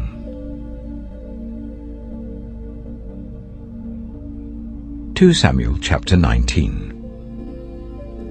Joab was told, "The king is weeping and mourning for Absalom." And for the whole army, the victory that day was turned into mourning, because on that day the troops heard it said, "The king is grieving for his son." The men stole into the city that day, as men steal in who are ashamed when they flee from battle. The king covered his face and cried out, "Oh, my son Absalom! Oh, Absalom, my son, my son!" Then Joab went into the house to the king and said, "Today you have humiliated all your men who have just saved your life and the lives of your sons and daughters and the lives of your wives and concubines. You love those who hate you and hate those who love you. You've made it clear today that the commanders and their men mean nothing to you.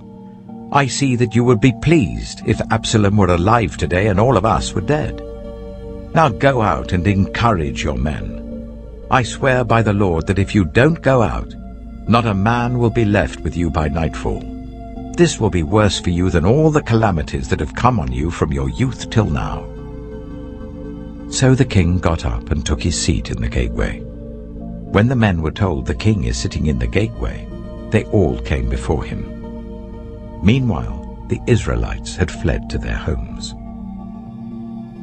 Throughout the tribes of Israel, all the people were arguing among themselves, saying, "The king delivered us from the hand of our enemies. He is the one who rescued us from the hand of the Philistines. But now he has fled the country to escape from Absalom, and Absalom, whom we anointed to rule over us, has died in battle. So why do you say nothing about bringing the king back?" King David sent this message to Zadok and Abiathar the priests. "Ask the elders of Judah, why should you be the last to bring the king back to his palace, since what is being said throughout Israel has reached the king at his quarters? You are my relatives, my own flesh and blood. So why should you be the last to bring back the king? And say to Amasa, are you not my own flesh and blood? May God deal with me, be it ever so severely, if you are not the commander of my army for life, in place of Joab." He won over the hearts of the men of Judah, so that they were all of one mind. They sent word to the king, "Return, you and all your men." Then the king returned and went as far as the Jordan. Now the men of Judah had come to Gilgal to go out and meet the king and bring him across the Jordan. Shimei, son of Gera, the Benjamite from Bahurim, hurried down with the men of Judah to meet King David. With him were 1,000 Benjaminites, along with Ziba, the steward of Saul's household, and his 15 sons and 20 servants. They rushed to the Jordan where the king was. They crossed at the ford to take the king's household over and to do whatever he wished. When Shimei, son of Gera, crossed the Jordan, he fell prostrate before the king and said to him, "May my lord not hold me guilty. Do not remember how your servant did wrong on the day my lord the king left Jerusalem. May the king put it out of his mind. For I, your servant, know that I have sinned. But today I have come here as the first from the tribes of Joseph to come down and meet my lord the king." Then Abishai, son of Zeruiah, said, "Shouldn't Shimei be put to death for this? He cursed the Lord's anointed." David replied, "What does this have to do with you, you sons of Zeruiah? What right do you have to interfere? Should anyone be put to death in Israel today? Don't I know that today I am king over Israel?" So the king said to Shimei, "You shall not die." And the king promised him on oath. Mephibosheth, Saul's grandson, also went down to meet the king. He had not taken care of his feet or trimmed his moustache or washed his clothes from the day the king left until the day he returned safely. When he came from Jerusalem to meet the king asked him, "Why didn't you go with me, Mephibosheth?" He said, "My lord the king, since I, your servant, am lame, I said, I will have my donkey saddled and will ride on it, so that I can go with the king. But Ziba my servant betrayed me, and he has slandered your servant to my lord the king. My lord the king is like an angel of God, so do whatever you wish. All my grandfather's descendants deserved nothing but death from my lord the king, but you gave your servant a place among those who eat at your table. So what right do I have to make any more appeals to the king?" The king said to him, "Why say more? I order you and Ziba to divide the land." Mephibosheth said to the king, "Let him take everything, now that my lord the king has returned home safely." Barzillai the Gileadite also came down from Rogelim to cross the Jordan with the king and to send him on his way from there. Now Barzillai was very old, 80 years of age. He had provided for the king during his stay in Mahanaim, for he was a very wealthy man. The king said to Barzillai, "Cross over with me and stay with me in Jerusalem, and I will provide for you." But Barzillai answered the king, how many more years shall I live, that I should go up to Jerusalem with the king? I am now 80 years old. Can I tell the difference between what is enjoyable and what is not? Can your servant taste what he eats and drinks? Can I still hear the voices of male and female singers? Why should your servant be an added burden to my lord the king? Your servant will cross over the Jordan with the king for a short distance. But why should the king reward me in this way? Let your servant return, that I may die in my own town near the tomb of my father and mother. But here is your servant Kimham. Let him cross over with my lord the king. Do for him whatever you wish. The king said, Kimham shall cross over with me, and I will do for him whatever you wish. And anything you desire from me I will do for you. So all the people crossed the Jordan, and then the king crossed over. The king kissed Barzillai and bade him farewell, and Barzillai returned to his home. When the king crossed over to Gilgal, Kimham crossed with him. All the troops of Judah and half the troops of Israel had taken the king over. Soon all the men of Israel were coming to the king and saying to him, Why did our brothers, the men of Judah, steal the king away and bring him and his household across the Jordan, together with all his men? All the men of Judah answered the men of Israel, We did this because the king is closely related to us. Why are you angry about it? Have we eaten any of the king's provisions? Have we taken anything for ourselves? Then the men of Israel answered the men of Judah, We have 10 shares in the king, so we have a greater claim on David than you have. Why then do you treat us with contempt? Weren't we the first to speak of bringing back our king? But the men of Judah pressed their claims even more forcefully than the men of Israel. 2 Samuel chapter 20. Now a troublemaker named Sheba, son of Bichri, a Benjaminite, happened to be there. He sounded the trumpet and shouted, We have no share in David, no part in Jesse's son. Every man to his tent, Israel. So all the men of Israel deserted David to follow Sheba, son of Bichri. But the men of Judah stayed by their king all the way from the Jordan to Jerusalem.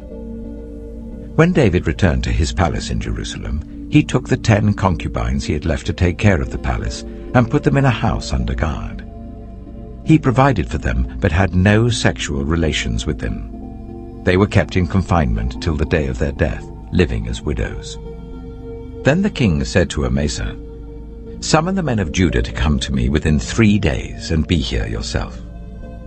But when Amasa went to summon Judah, he took longer than the time the king had set for him. David said to Abishai, Now Sheba, son of Bichri, will do us more harm than Absalom did. Take your master's men and pursue him, or he will find fortified cities and escape from us. So Joab's men and the Kerethites and the Pelethites and all the mighty warriors went out under the command of Abishai. They marched out from Jerusalem to pursue Sheba, son of Bichri. While they were at the great rock in Gibeon, Amasa came to meet them. Joab was wearing his military tunic, and strapped over it at his waist was a belt with a dagger in its sheath. As he stepped forward, it dropped out of its sheath. Joab said to Amasa, How are you, my brother? Then Joab took Amasa by the beard with his right hand to kiss him.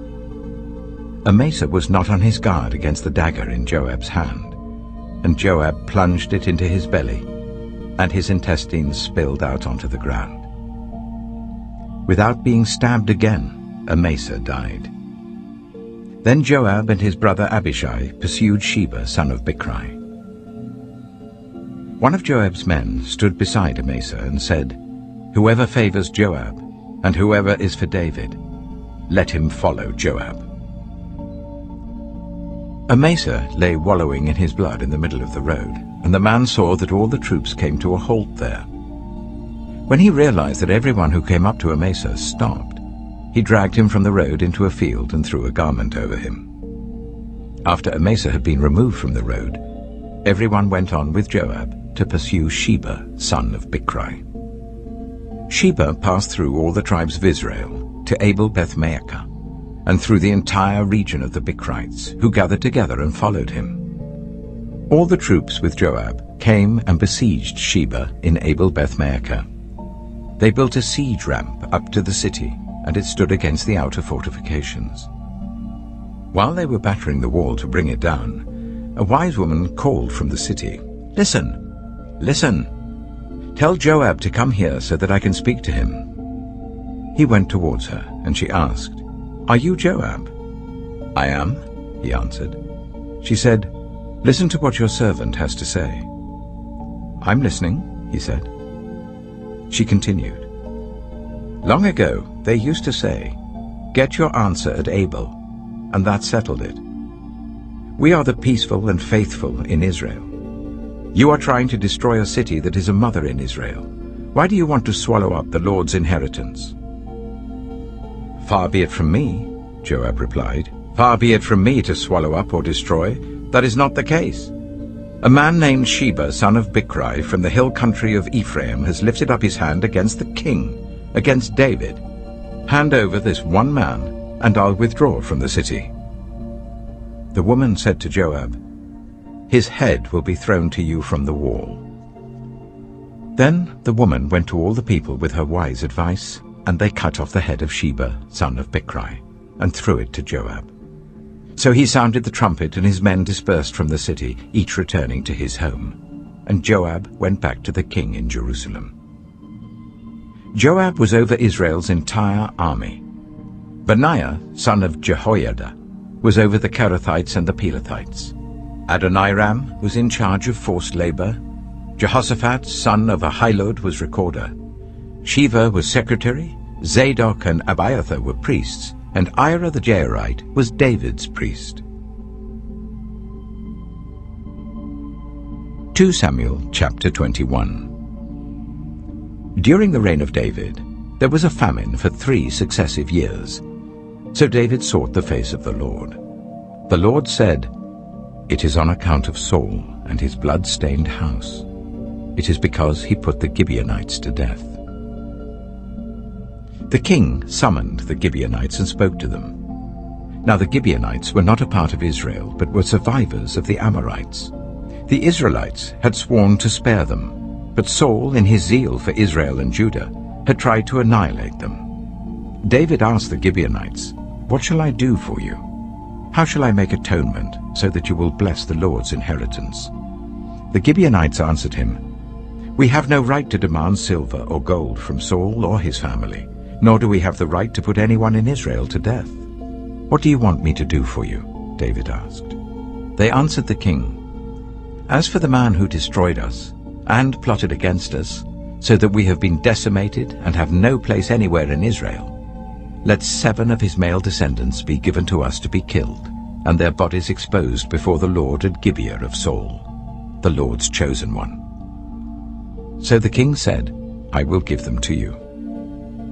The king spared Mephibosheth, son of Jonathan, the son of Saul, because of the oath before the Lord between David and Jonathan, son of Saul. But the king took Armoni and Mephibosheth, the 2 sons of Aiah's daughter Rizpah, whom she had borne to Saul, together with the 5 sons of Saul's daughter Merab, whom she had borne to Adriel, son of Barzillai, the Maholathite. He handed them over to the Gibeonites, who killed them and exposed their bodies on a hill before the Lord. All 7 of them fell together. They were put to death during the first days of harvest, just as the barley harvest was beginning.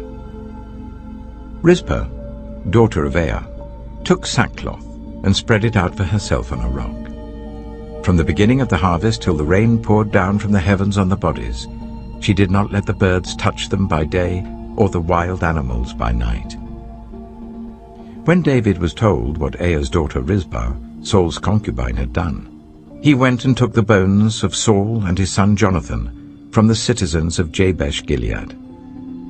They had stolen their bodies from the public square at Bethshan, where the Philistines had hung them after they struck Saul down on Gilboa.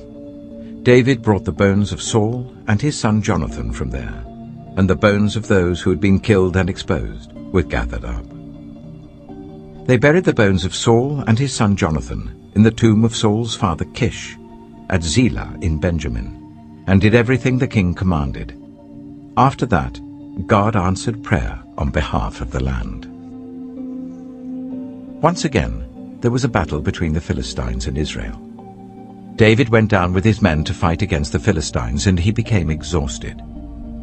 And Ishbi-Benob, one of the descendants of Rapha, whose bronze spearhead weighed 300 shekels, and who was armed with a new sword, said he would kill David. But Abishai, son of Zeruiah, came to David's rescue. He struck the Philistine down and killed him. Then David's men swore to him, saying, "Never again will you go out with us in battle, so that the lamp of Israel will not be extinguished." In the course of time, there was another battle with the Philistines at Gob. At that time, Sibbecai, the Hushathite, killed Saph, one of the descendants of Rapha. In another battle with the Philistines at Gob, Elhanan, son of Jair, the Bethlehemite, killed the brother of Goliath the Gittite, who had a spear with a shaft like a weaver's rod.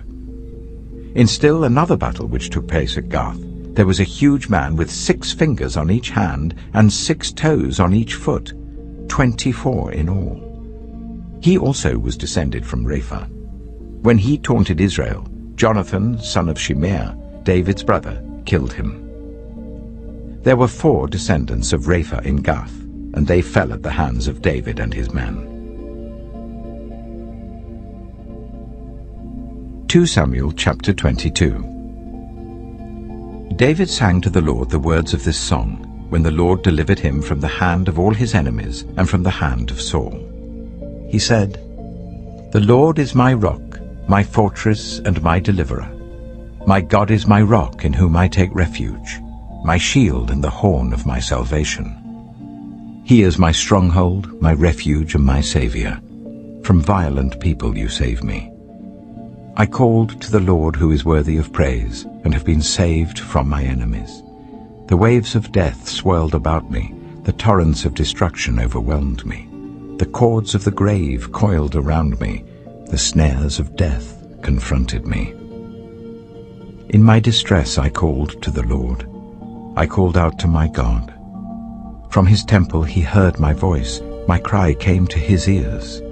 The earth trembled and quaked. The foundations of the heavens shook.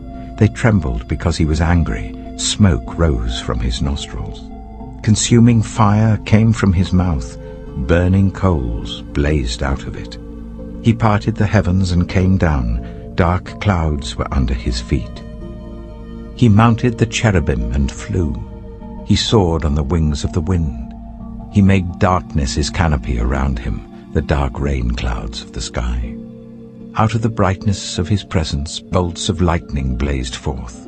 The Lord thundered from heaven. The voice of the Most High resounded. He shot his arrows and scattered the enemy. With great bolts of lightning he routed them. The valleys of the sea were exposed, and the foundations of the earth laid bare at the rebuke of the Lord, at the blast of breath from his nostrils. He reached down from on high and took hold of me. He drew me out of deep waters. He rescued me from my powerful enemy, from my foes who were too strong for me. They confronted me in the day of my disaster, but the Lord was my support.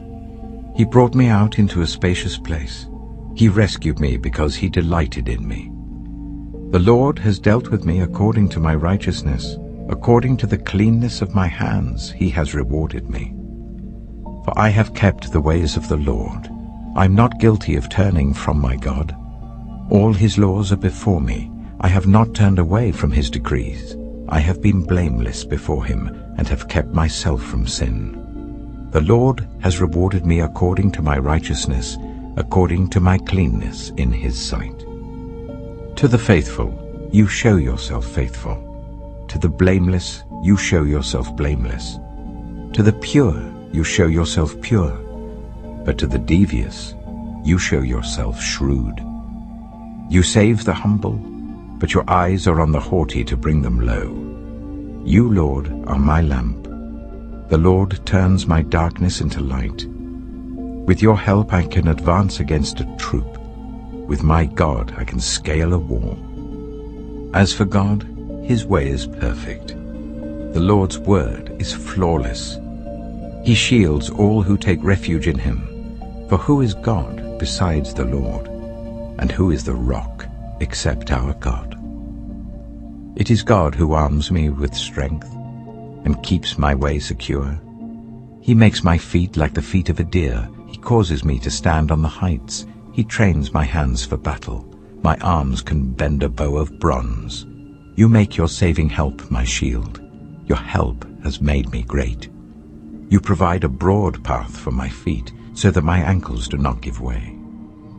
I pursued my enemies and crushed them. I did not turn back till they were destroyed.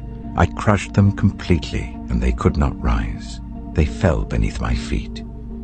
You armed me with strength for battle. You humbled my adversaries before me. You made my enemies turn their backs in flight, and I destroyed my foes. They cried for help, but there was no one to save them. To the Lord, but he did not answer. I beat them as fine as the dust of the earth. I pounded and trampled them like mud in the streets. You have delivered me from the attacks of the peoples. You have preserved me as the head of nations. People I did not know now serve me. Foreigners cower before me. As soon as they hear of me, they obey me. They all lose heart. They come trembling from their strongholds. The Lord lives. Praise be to my rock. Exalted be my God, the rock, my Savior. He is the God who avenges me, who puts the nations under me, who sets me free from my enemies. You exalted me above my foes. From a violent man you rescued me.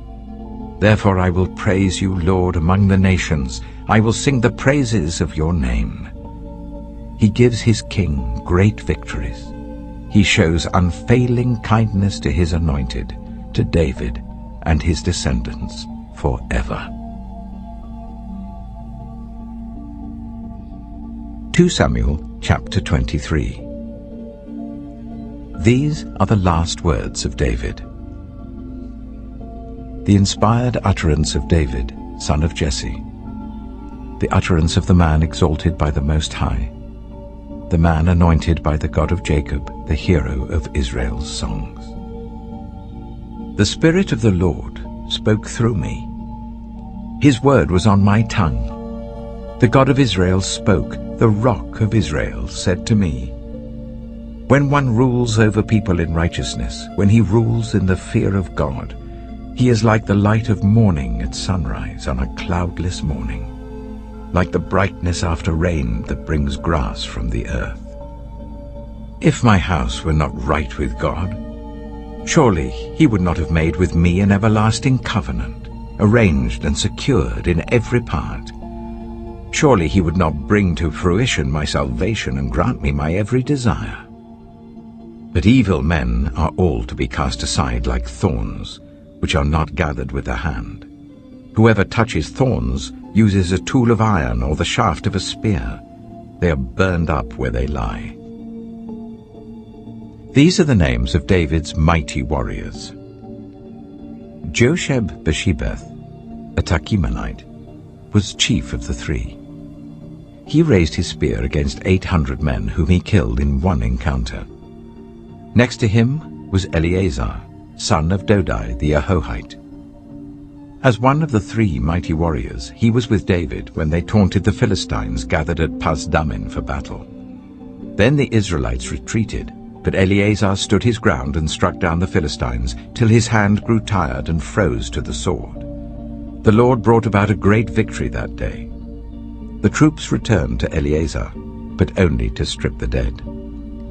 Next to him was Shammah, son of Agi, the Hararite. When the Philistines banded together at a place where there was a field full of lentils, Israel's troops fled from them. But Shammah took his stand in the middle of the field. He defended it and struck the Philistines down, and the Lord brought about a great victory. During harvest time, 3 of the 30 chief warriors came down to David at the cave of Adullam, while a band of Philistines were encamped in the valley of Rephaim. At that time, David was in the stronghold, and the Philistine garrison was at Bethlehem. David longed for water, and said, Oh, that someone would get me a drink of water from the well near the gate of Bethlehem." So the 3 mighty warriors broke through the Philistine lines, drew water from the well near the gate of Bethlehem, and carried it back to David. But he refused to drink it. Instead, he poured it out before the Lord. "Far be it from me, Lord, to do this," he said. "Is it not the blood of men who went at the risk of their lives?" And David would not drink it. Such were the exploits of the 3 mighty warriors. Abishai, the brother of Joab, son of Zeruiah, was chief of the 3. He raised his spear against 300 men, whom he killed, and so he became as famous as the 3. Was he not held in greater honor than the 3? He became their commander, even though he was not included among them. Benaiah, son of Jehoiada, a valiant fighter from Kabzeel, performed great exploits. He struck down Moab's 2 mightiest warriors. He also went down into a pit on a snowy day and killed a lion. And he struck down a huge Egyptian. Although the Egyptian had a spear in his hand, Benaiah went against him with a club. He snatched the spear from the Egyptian's hand and killed him with his own spear. Such were the exploits of Benaiah, son of Jehoiada. He too was as famous as the 3 mighty warriors. He was held in greater honor than any of the 30, but he was not included among the 3. And David put him in charge of his bodyguard. Among the 30 were Asahel, the brother of Joab, Elhanan, son of Dodo from Bethlehem, Shammah the Harodite, Elika the Harodite, Helez the Paltite, Ira, son of Ikesh from Tekoa, Abiezer from Anathoth, Sibbecai the Hushathite, Zalmon the Ahohite, Maharai the Netophathite, Heled, son of Baanah the Netophathite, Ittai, son of Ribai from Gibeah in Benjamin, Benaiah the Pirathonite, Hiddai from the ravines of Gaash, Abi-Albon the Arbathite, Asmaveth the Barumite, Eliabah the Shaalbonite, the sons of Jashen, Jonathan son of Shammah the Hararite, Ahiam son of Sherah the Hararite, Eliphalet son of Ahasbai the Maacathite, Eliam son of Ahithophel the Gilonite, Hezro the Carmelite, Peorai the Arbite, Igal son of Nathan from Zobah, the son of Hagrai, Zelek the Ammonite, Naharai the Beerothite, the armor-bearer of Joab son of Zeruiah, Ira the Ithrite, Gareb the Ithrite, and Uriah the Hittite. There were 37 in all. 2 Samuel chapter 24.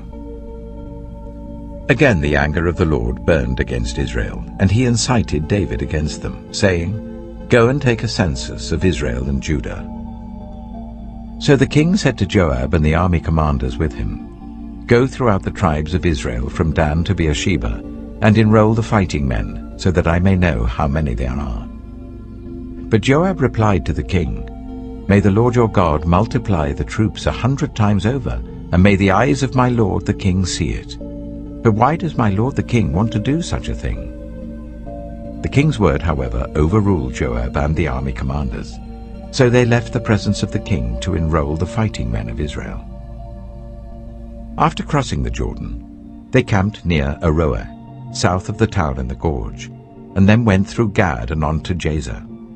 They went to Gilead and the region of Tatim Hodshai, and on to Dan Jair, and around towards Sidon. Then they went towards the fortress of Tyre, and all the towns of the Hivites and Canaanites. Finally, they went on to Beersheba in the Negev of Judah. After they had gone through the entire land, they came back to Jerusalem at the end of 9 months and 20 days. Joab reported the number of the fighting men to the king. In Israel, there were 800,000 able-bodied men who could handle a sword, and in Judah, 500,000. David was conscience-stricken after he had counted the fighting men. And he said to the Lord, "I have sinned greatly in what I have done. Now, Lord, I beg you, take away the guilt of your servant. I've done a very foolish thing." Before David got up the next morning, the word of the Lord had come to Gad, the prophet, David's seer. "Go and tell David, this is what the Lord says. I'm giving you 3 options. Choose one of them for me to carry out against you." So Gad went to David and said to him, "Shall there come on you 3 years of famine in your land, or 3 months of fleeing from your enemies while they pursue you, or 3 days of plague in your land? Now then, think it over and decide how I should answer the one who sent me." David said to Gad, "I am in deep distress. Let us fall into the hands of the Lord, for his mercy is great, but do not let me fall into human hands." So the Lord sent a plague on Israel from that morning until the end of the time designated, and 70,000 of the people from Dan to Beersheba died. When the angel stretched out his hand to destroy Jerusalem, the Lord relented concerning the disaster, and said to the angel who was afflicting the people, "Enough, withdraw your hand." The angel of the Lord was then at the threshing floor of Araunah the Jebusite. When David saw the angel who was striking down the people, he said to the Lord, "I have sinned. I, the shepherd, have done wrong. These are but sheep. What have they done? Let your hand fall on me and my family." On that day, Gad went to David and said to him, "Go up and build an altar to the Lord on the threshing floor of Araunah the Jebusite." So David went up as the Lord had commanded through Gad. When Araunah looked and saw the king and his officials coming towards him, he went out and bowed down before the king with his face to the ground. Araunah said, "Why has my lord the king come to his servant?" "To buy your threshing floor," David answered, "so that I can build an altar to the Lord, that the plague on the people may be stopped." Araunah said to David, "Let my lord the king take whatever he wishes and offer it up. Here are oxen for the burnt offering, and here are threshing sledges and ox yokes for the wood. Your Majesty, Araunah gives all this to the king." Araunah also said to him, "May the Lord your God accept you." But the king replied to Araunah, "No, I insist on paying you for it. I will not sacrifice to the Lord my God burnt offerings that cost me nothing." So David bought the threshing floor and the oxen and paid 50 shekels of silver for them. David built an altar to the Lord there and sacrificed burnt offerings and fellowship offerings. Then the Lord answered his prayer on behalf of the land, and the plague on Israel was stopped.